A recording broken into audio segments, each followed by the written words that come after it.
Hi friends, Laurelei Black from Blade Broom, and this week we're going to talk about 10 herbs for every witch.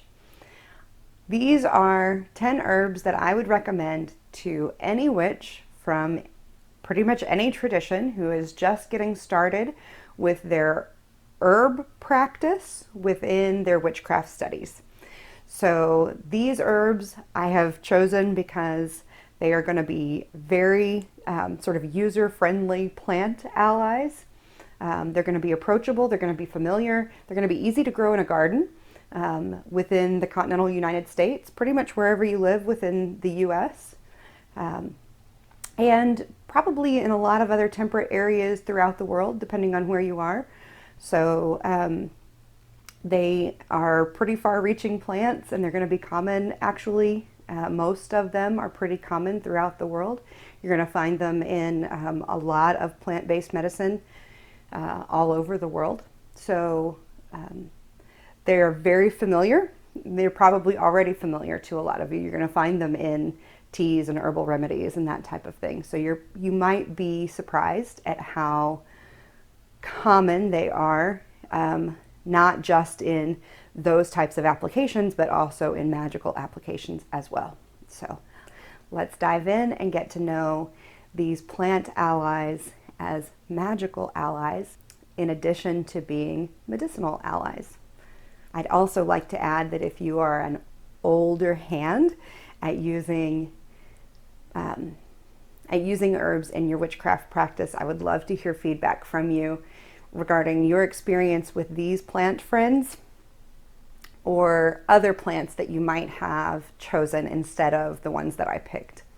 This is a disclaimer for all of my viewers to say that while I am a certified master herbalist, the advice that I am giving you is not to replace trained medical advice from your medical practitioner. So please do not take what you hear on a YouTube video from me or anybody else as medical advice. In alphabetical order, not necessarily order of preference, because I don't know that I could choose some of these in order of preference. Number 1 is basil. So medicinally, basil is often used for stomach-related problems. It's used for indigestion and for just aiding the digestive system and that type of thing, but it's also an antispasmodic, and so in that sense it's also been used for things like whooping cough and just coughs in general. It's interesting to note that the name basil actually comes from part of its Latin name, which includes the word basilium, which means king, and so this herb is called the king's herb. It's also called the witch's herb.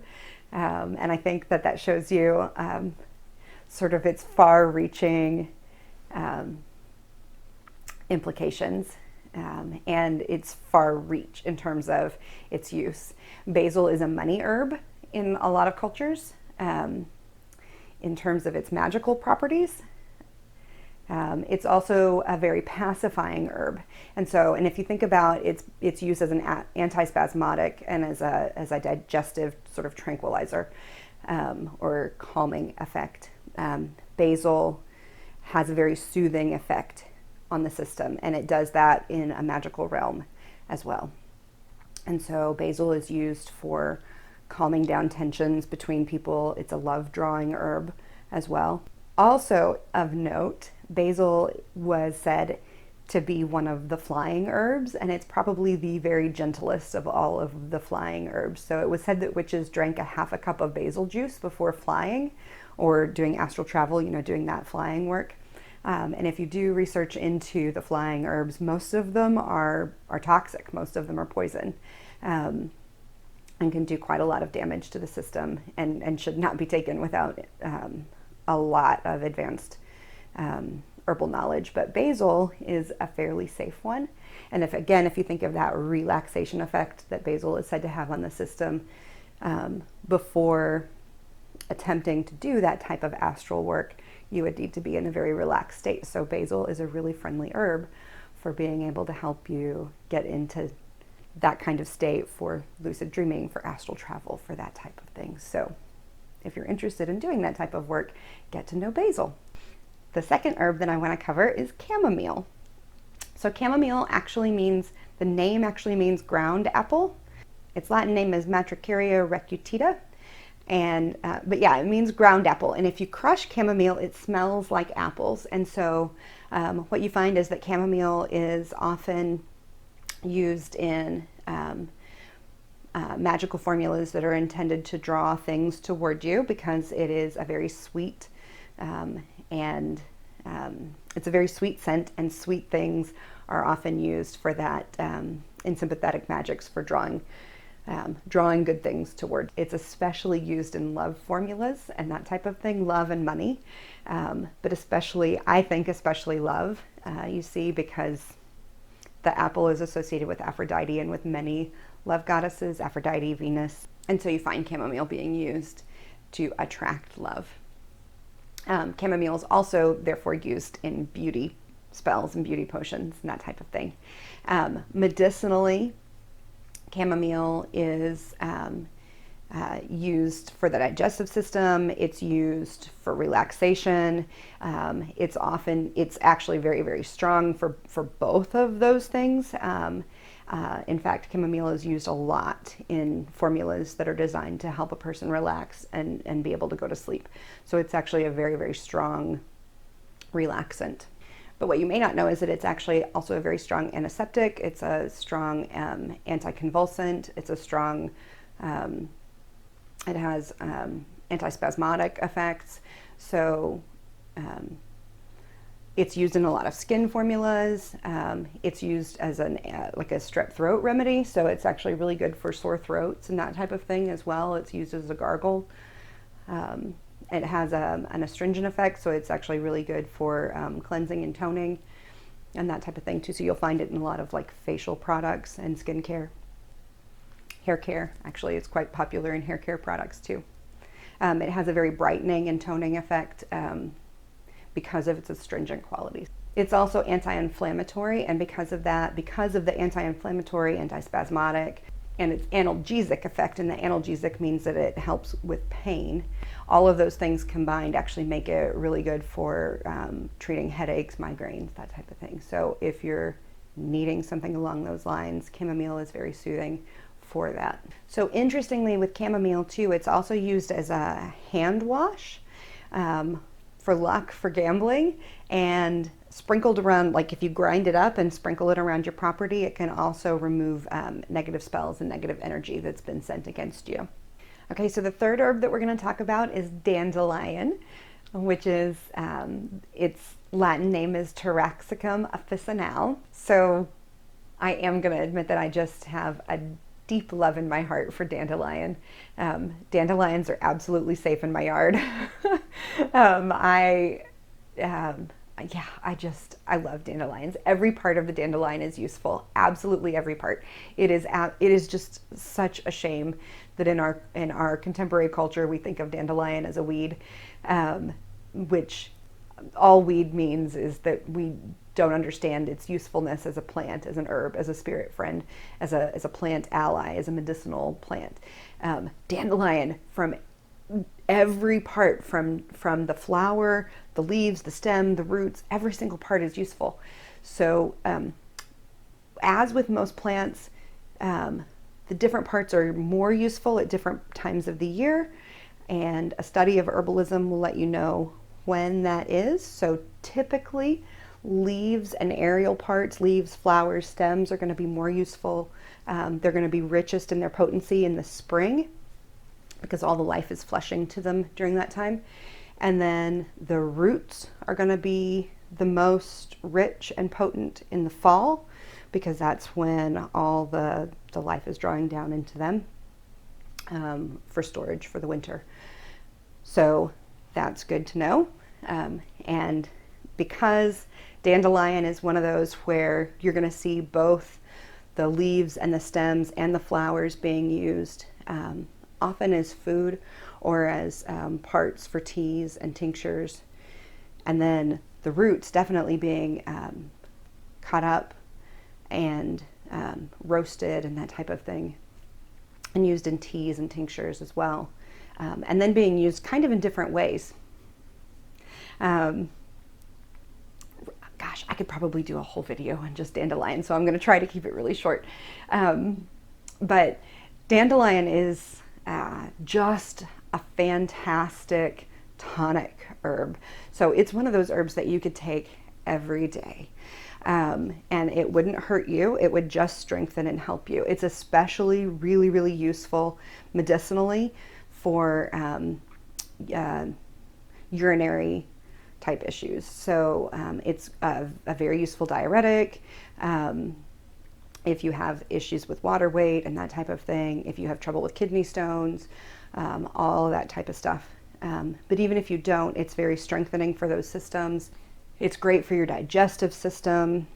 It's great for your skin. It's great for your hair. Like, because it's helping with these systems that help to cleanse and purify the body, it's great for the entire body. So, and because it's gentle in the way that it works, it just has this amazing overall tonifying effect. So I can't say enough about dandelion. And it's just such a hardy plant. It gets its name, dandelion. It means teeth of the lion because the leaves look like lion's teeth. I love dandelion.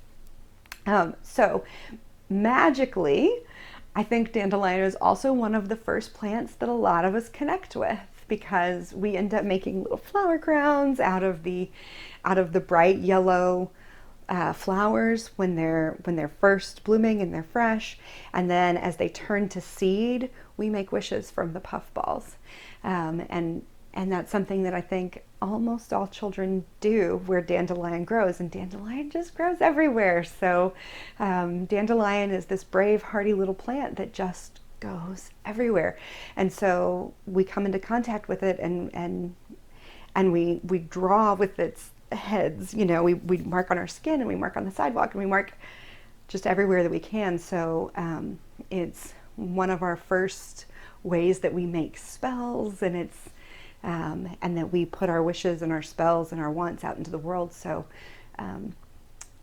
dandelion is really one of our first plant allies as children, and I think that it's one of the easiest ways for us to connect again with plant spirit medicine as adults, if we allow ourselves to do that and stop seeing it as this troublesome plant and really as our first friend. Our fourth plant ally that we're going to talk about today is lavender. Its name is Lavandula officinale. Lavender's name actually comes from the Latin meaning to wash. So as you can guess, its medicinal uses actually have a lot to do with cleaning and cleansing and the skin. But it's also an antispasmodic. It's really good it's an antidepressant, which you might already know because it's used in so many applications these days in the bath and body realm for brightening the mood and brightening the spirit. And it does that work because it's what is called a nervine, meaning that it works on the nerves. So it has that relaxing effect on the nerves. So it sort of works as an anti-anxiety, antidepressant, and it just sort of helps you achieve a more even-toned mood, and just helps you feel relaxed and calm. Because of the way it works, it's actually really great for headaches and migraines in particular, which I actually have a lot of experience with as a chronic migraine sufferer. So lavender essential oil is one of my go-tos, actually. Lavender and peppermint I use in combination. I'll be talking about peppermint here in a minute, but lavender ends up working quite well for people that have chronic stress, chronic migraines, things that are very sort of anxiety-tied conditions, IBS and that type of thing, things that are triggered by stress and anxiety. So keeping lavender near you, something that you can just smell, like a bottle of essential oil. You don't even need to put it on your skin, you just need to be able to smell it, can be very helpful. So in terms of magical uses, This is another one that has an aphrodisiac association. It's been associated with love and love spells.